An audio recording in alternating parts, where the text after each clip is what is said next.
Hello dear students, आपकी class start हो गई है। आज की क्लास में हम सिंपल फ्यूचर टेंस का पैसिव वॉइस बनाना सीखेंगे। सबसे पहले पहचान करना सीखते हैं। सिंपल फ्यूचर टेंस की पहचान कैसे पहचानेंगे कि सिंपल फ्यूचर टेंस है। ही के साथ ही, सी, इट, यू, दे के साथ जो विल लगा होगा तो फ्यूचर टेंस होगा। आई और वी के साथ सेल का प्रयोग होता है। जब हेल्पिंग वर्ब विल और सेल का प्रयोग हुआ रहता है तो वो सिंपल फ्यूचर टेंस होता है। जैसे he will kill a birds, simple future tense है। I shall cook the food, ये भी सिंपल फ्यूचर टेंस है। जब हेल्पिंग वर्ब विल और सेल का प्रयोग हुआ रहता है तो वो सिंपल फ्यूचर टेंस होता है। अब देखिए इसका पैसिव वॉइस कैसे बनाते हैं। पैसिव वॉइस बनाने का रूल है, सबसे पहले सब्जेक्ट को ऑब्जेक्ट के स्थान पर रखते हैं, ऑब्जेक्ट को सब्जेक्ट के स्थान पर रखते हैं, वर्ब के थर्ड फॉर्म का प्रयोग करते हैं, उसके बाद बाई का प्रयोग करते हैं, फिर ऑब्जेक्ट। देखिए फार्मूला देखते हैं। फार्मूला क्या होता है? फार्मूला होता है इसका, सबसे पहले ऑब्जेक्ट लिखेंगे, उसके बाद जब पैसिव वॉइस बनाएंगे तो हेल्पिंग वर्ब विल बी और सेल बी लगाएंगे। क्या लगाएंगे? विल बी और shall be, shall plus be. उसके बाद वर्ब का थर्ड फॉर्म, उसके बाद बाई, उसके बाद ऑब्जेक्ट सब्जेक्ट। That's all. देखिए फार्मूला है हमारा, सबसे पहले ऑब्जेक्ट, फिर helping verb will shall plus be, verb का third form by plus subject. देखिए फार्मूला के अकॉर्डिंग हम पैसिव वॉइस बनाएंगे। देखिए ऑब्जेक्ट क्या है इसमें? ए बर्ड, तो ए बर्ड को लिखेंगे ए बर्ड। अब देखिए यदि यहाँ पे आई और वी रहता तो सेल लगाते। अब समझ लीजिए कहाँ पे सेल लगाएंगे, कहाँ पे विल लगाएंगे। आई और वी के साथ सेल लगाते हैं, बाकी सभी कर्ताओं के साथ जैसे ही, सी, इट, यू, दे, सभी के साथ विल लगाते हैं।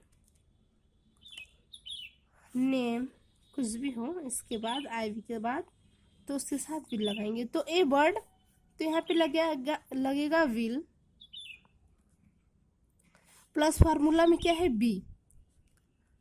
उसके बाद फार्मूला क्या है? वर्ब का थर्ड फॉर्म। वर्ब क्या है? कौन सा काम हो रहा है? मारने का कार्य हो रहा है, तो यहाँ वर्ब का थर्ड फॉर्म हो जाएगा किल्ड, प्लस बाई, बाई है फार्मूला में। सब्जेक्ट, सब्जेक्ट क्या है? ही को जब ऑब्जेक्ट के स्थान पर लाएंगे तो हिम हो जाएगा। यदि यही इंट्रोगेटिव सेंटेंस में रहेगा तो क्या कैसे बनाएंगे देखते हैं। यदि हो गया will he write a letter, write a letter, तो इंट्रोगेटिव सेंटेंस का फार्मूला क्या होता है? फार्मूला देख लेते हैं। इंट्रोगेटिव सेंटेंस का फार्मूला होता है विल या सेल, सबसे पहले लिखेंगे हेल्पिंग वर्ब विल या सेल। उसके बाद ऑब्जेक्ट, ऑब्जेक्ट जो रहेगा उसको लिखेंगे। उसके बाद बी का प्रयोग करेंगे। उसके बाद वर्ब का थर्ड फॉर्म, वर्ब का थर्ड फॉर्म क्या है? उसके बाद बाई, उसके बाद सब्जेक्ट। हाँ इंट्रोगेटिव सेंटेंस है तो क्वेश्चन वर्ड जरूर लगाएंगे, इस बात को ध्यान रखते हैं। इंट्रोगेटिव सेंटेंस है तो क्वेश्चन वर्ड लगेगा। देखिए सबसे पहले इसका पैसिव वॉइस कैसे बनाएंगे देखते हैं। फार्मूले में क्या है, सबसे पहले विल और सेल। तो विल, यदि ऑब्जेक्ट क्या है, सिंगुलर नंबर है, ए लेटर है, तो हम लगाएंगे विल, तो विल लगाएंगे विल। उसके बाद ऑब्जेक्ट, ऑब्जेक्ट क्या है, ए लेटर, ए लेटर। उसके बाद बी, बी लगा देंगे। उसके बाद वर्ब का थर्ड फॉर्म, तो क्या हो जाएगा, रिटेन।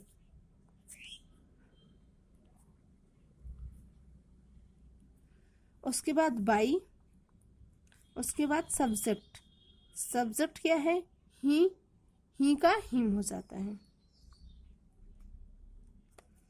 यदि क्वेश्चन वर्ड से शुरू हुआ हो तो कैसे बनाएंगे, यदि दे दिया जाए when will he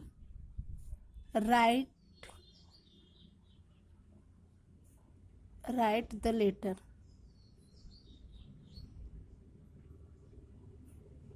write a letter लिखिए।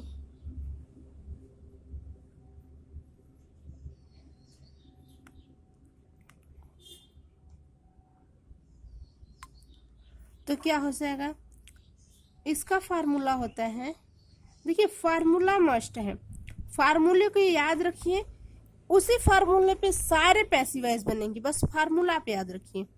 सबसे पहले क्वेश्चन वर्ड, जो क्वेश्चन वर्ड दिया रहते हैं। उसके बाद हेल्पिंग वर्ब, जो हेल्पिंग वर्ब दिया रहेगा। फिर ऑब्जेक्ट, उसके बाद बी, उसके बाद वर्ब का थर्ड फॉर्म, उसके बाद बाई, उसके बाद सब्जेक्ट। देखिए फार्मूला क्या है, पैसिव वॉइस बनाने का रूल यही है, सब्जेक्ट को ऑब्जेक्ट के स्थान पे, ऑब्जेक्ट को सब्जेक्ट के स्थान पे, वर्ब का थर्ड फॉर्म, उसके बाद बाई का प्रयोग, उसके बाद सब्जेक्ट। सबसे पहले फार्मूला क्या है, क्वेश्चन वर्ड। क्वेश्चन वर्ड क्या है इसमें, question word when, what, why, where, ये सब क्वेश्चन वर्ड होते हैं। तो देखिए क्वेश्चन वर्ड क्या है यहाँ पे, वेन, सबसे पहले उसको लिखेंगे। उसके बाद विल या सेल, सिंगुलर नंबर है, ए लेटर, तो विल लगाएंगे, विल। उसके बाद ऑब्जेक्ट क्या है, ए लेटर। उसके बाद बी का यूज करेंगे, वर्ब का थर्ड फॉर्म रिटेन। उसके बाद बाय का प्रयोग करेंगे। उसके बाद सब्जेक्ट, सब्जेक्ट क्या ही का हो जाएगा ही। थैंक यू, मिलते हैं हम नेक्स्ट वीडियो में।